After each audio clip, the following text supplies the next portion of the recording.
Are you a fan of Tuscan wines or Italian wines? Then you need to keep on watching as we're going to taste through one of the up and coming producers in Tuscany.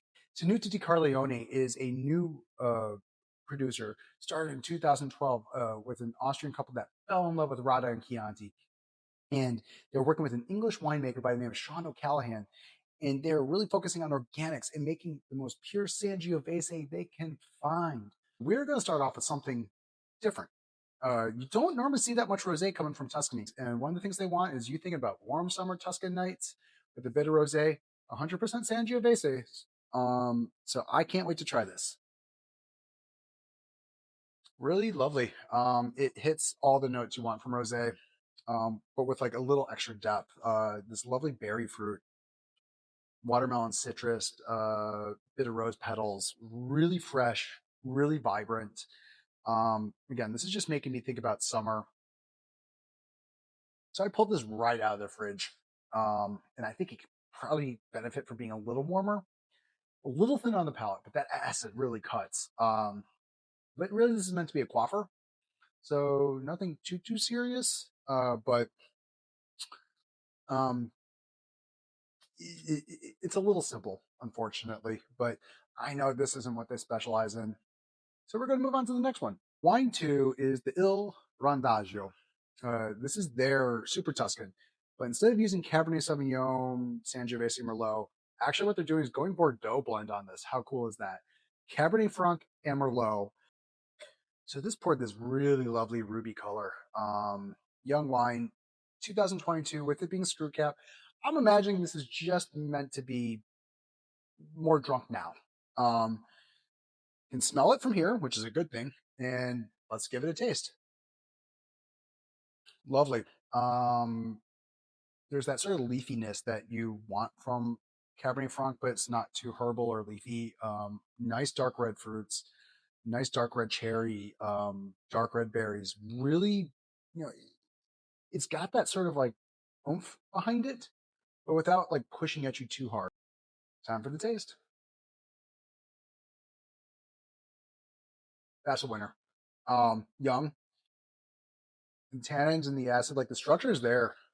This is yeah, this is definitely bringing what a young wine can and should do. But I'm loving the balance. I'm really loving this medium bodied feel. I'm loving the acid on it. Really well put together. It's not going to blow your mind. It's not priced in a way that will blow your mind. But just really lovely, really good. I do think Super Tuscans from, and especially Bordeaux varietals, really have a home in Tuscany. And I've had some fantastic wines. This certainly falls into that category. Yeah, that's a winner. Now, for number 3, we're going on to their official Chianti Classico. Again, they're based in Radda, and so they want this to be the epitome of Radda. And so they're one of these producers that are looking for higher altitudes to make really elegant wine. This is their straight up Chianti, and I cannot wait to try this.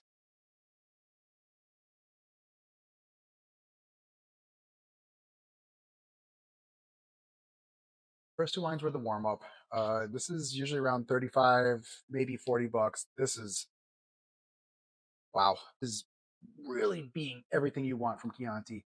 All this beautiful plumminess, the dark red cherries, the raspberries, the savory notes. Oh, this is beautiful.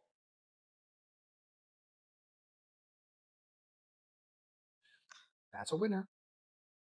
That is a winner. Yeah, uh, that's awesome. That's awesome. Yeah, if it's that good, I can't wait for these 2. That's what I can say. So wine 4 is the 2002 Il Ghiaccio. Now, Sean O'Callahan was actually born with blind in one eye, and Il Ghiaccio, if I'm correct, means one eye. So this is his homage to it.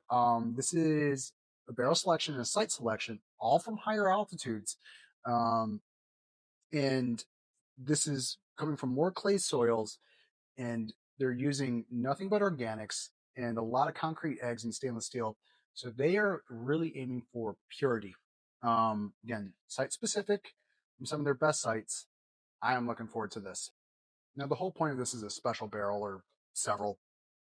um, using natural fermentations.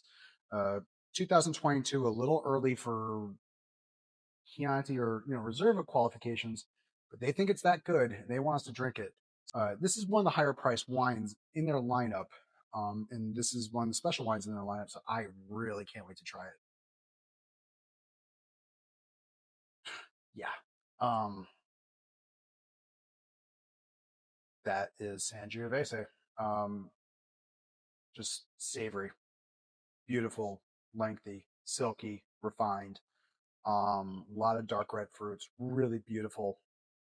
Um, crushed rock, just not too earthy, but like a smidge of tobacco note. Wow, this is beautiful. I almost don't want to drink it. Almost.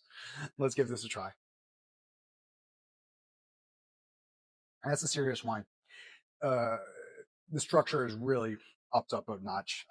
The tan's definitely more grippy, more chewy, way more youthful. I would love to try this with like another 3 to 5 plus years of age on it.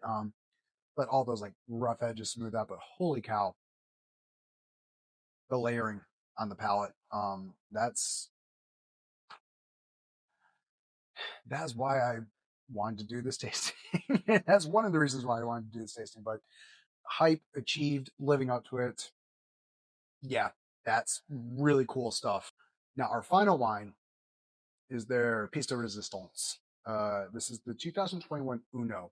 One grape, specific sites, all their best stuff from 2021. That's what this is. This does get thrown in as the IGT because they did things that are beyond the Chianti zones. And I love how they're breaking rules and sort of flaunting some of it. So I cannot wait to try this. This looks sexy. That's really deep. Again, as I've said before, layers. Same vintage as the Chianti Classico, but this is bringing so much more. Now, mind you, this is the most expensive wine here, but smelling like it. And no, mind you, when I say most expensive wine, I think this was 85 bucks or so. So this is a great wine for the cellar. One to look out for, one that can easily age with plenty of time, one that can bring a lot of substance. Man, that nose is to die for. Just so savory, herbal, red cherries, dark red fruits. That's Tuscany in a glass.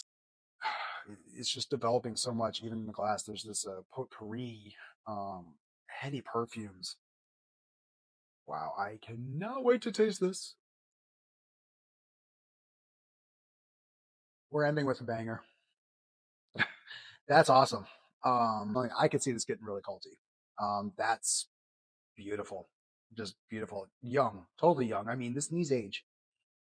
We're sitting here in 2025.